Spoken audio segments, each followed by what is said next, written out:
The curtains were still drawn. The front door was locked, and the only sound on Manor Lane was the faint rustle of leaves brushing against the brickwork. Inside, David Varlow's television was still on. His walking stick leaned neatly by the armchair, and on the floor of his living room, surrounded by ransacked drawers and an eerie quiet, there he lay. David had been a creature of habit. He was polite and predictable, the kind of man who bought the same groceries every single week, who wrote birthday cards months in advance, and who always answered the phone on the second ring. So, when no one had seen or heard from him in nearly 2 weeks, a neighbor peered through his window and they saw a room frozen in time. When I say that this one will really make you angry, I honestly mean it. By the way, this is Dark Case and you can call me Jack. I bring you rare and unseen true crime cases, as well as other things that you may later regret knowing. And right now, I'm uploading Monday to Friday.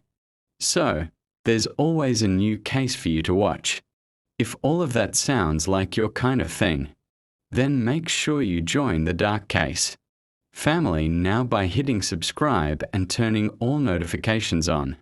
And now for today's silly little question. If you had to be haunted by the ghost of one celebrity, who would you choose and why? Let me know down in the comments. All of your support over on Patreon as well as right here on YouTube via channel memberships are so appreciated. And I really can't thank you all enough. However, thank you. But now on with the video.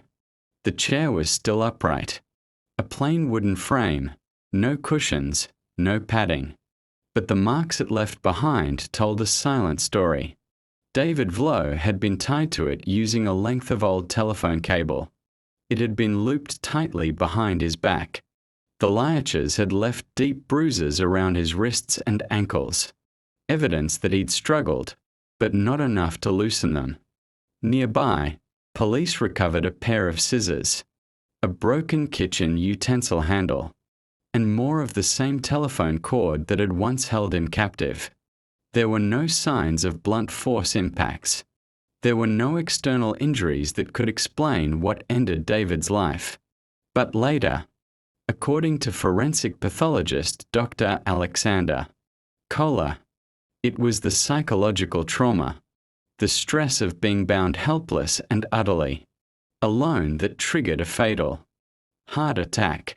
David was found lying on the floor, his arms untied but still crossed behind him. This implication was chilling.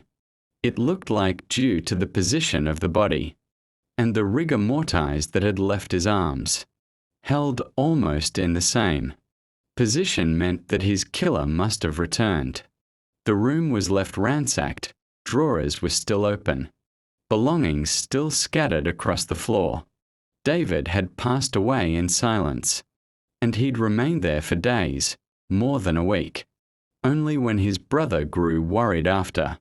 David had failed to return calls and he missed a family birthday. Did anyone come looking? But by then, the damage was already done. When the man broke into David Varlow's home on November the 3rd, he didn't bring a weapon to defend himself. He didn't have to because he knew who his victim was. Instead, he brought what he needed to control someone: a sharp kitchen implement, cable ties, and the knowledge that David, elderly, healthy, but still fragile and living alone, had almost nobody checking in on him day to day.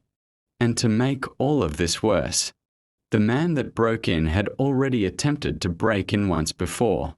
So David was very carefully targeted.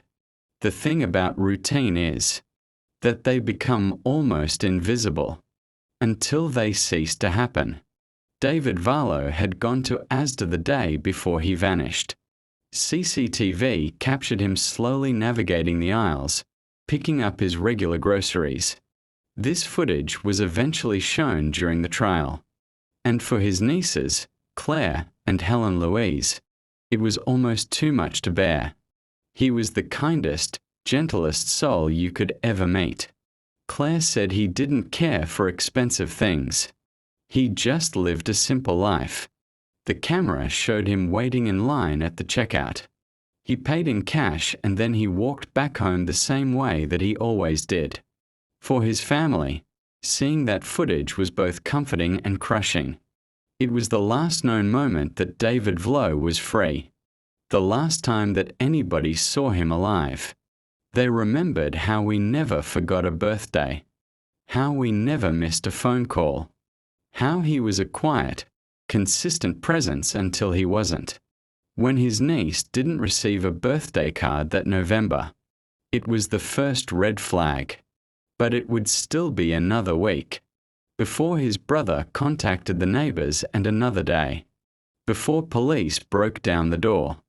At that moment, the groceries were still left untouched. They were unpacked, but David had never even made it to the fridge. On the night of the event, the man tied David to the chair and threatened him mercilessly to force him to reveal his bank card PIN. The man didn't panic, nor did he rush out. In fact, he even took the time to cut the phone lines before leaving. Then, he walked away knowing that David had no way to get help. Over the following days, the man and multiple others used the card to drain David's account. But I'll share more on that in a minute. The burglar didn't find David's house by accident. He'd been watching David's every move. He'd also tried to get in more than once. The first attempt was on the night of October the 24th when at around 10:30 p.m. David heard a window smash. Panicked. He turned on the lights and dialed 999. When officers arrived, they found signs of forced entry, but nobody at the scene. It was written off as an attempted burglary. The police boarded up the broken window by the back door. But this was more than just an attempt. It was really a test. The man had now scouted out the property, seeing how easy it was to access, and he was not about to give up, because something